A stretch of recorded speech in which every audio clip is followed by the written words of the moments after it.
Hi guys, Edith here from Collection Inédith, and today I'm finally showing you how to put together the project from the series Amsterdam on the Canal and how to prepare it for the free motion quilting part.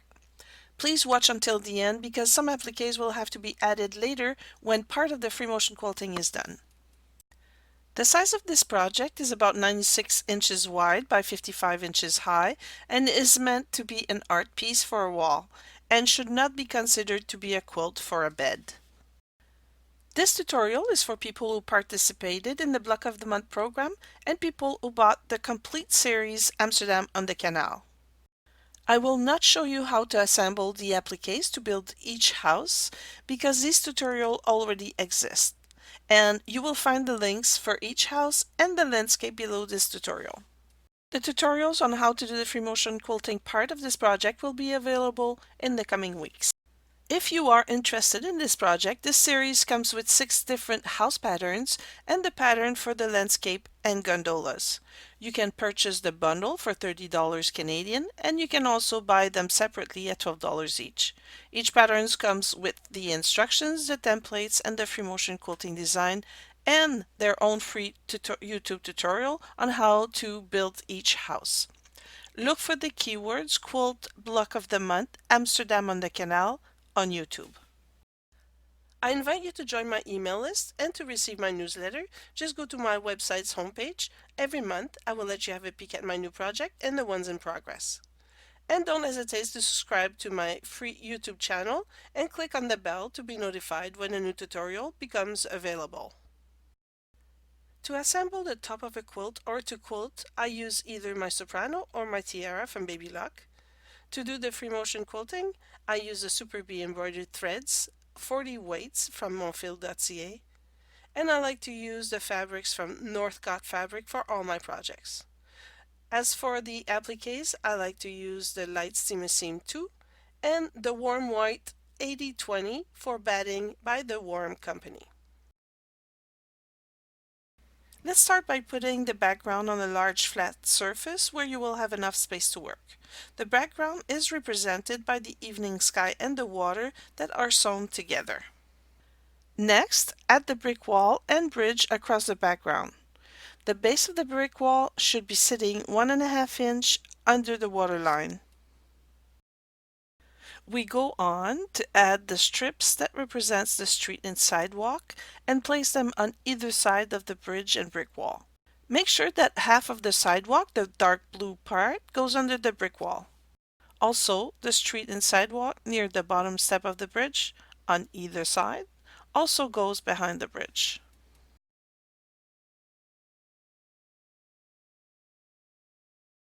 Before we go further, flip the street to show the wrong side and apply a 1/4 inch light steamer seam, which is a double-sided fusible web, on the edge of the fabric.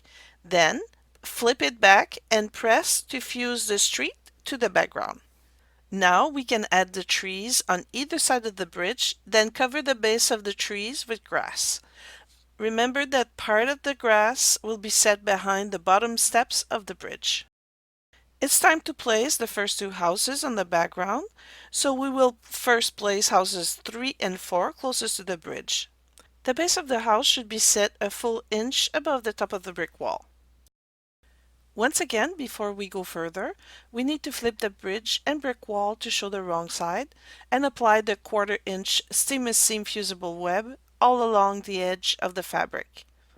That means applying it on the full length and width of this piece of fabric. Then press to fuse the bridge and brick wall to the background. As you can see, I had placed the street lights on the background, but it was a mistake. The street lights applique cannot be added to the background at this point. I will explain later. Now we can place houses 2 and 5 on the outer side of houses 3 and 4. Then houses 1 and 6 on the outer side of houses 2 and 5. We now have to trace the bricks on the brick wall with the chalk pencil. How to trace them is explained in the pattern.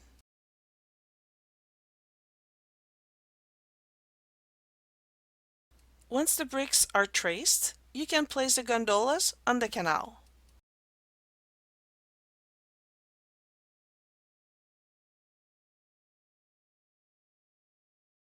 These new sets of appliques can only be placed on the background when the free motion quilting is done on the top part of the project, meaning the houses, the sky, the bridge, and the brick wall.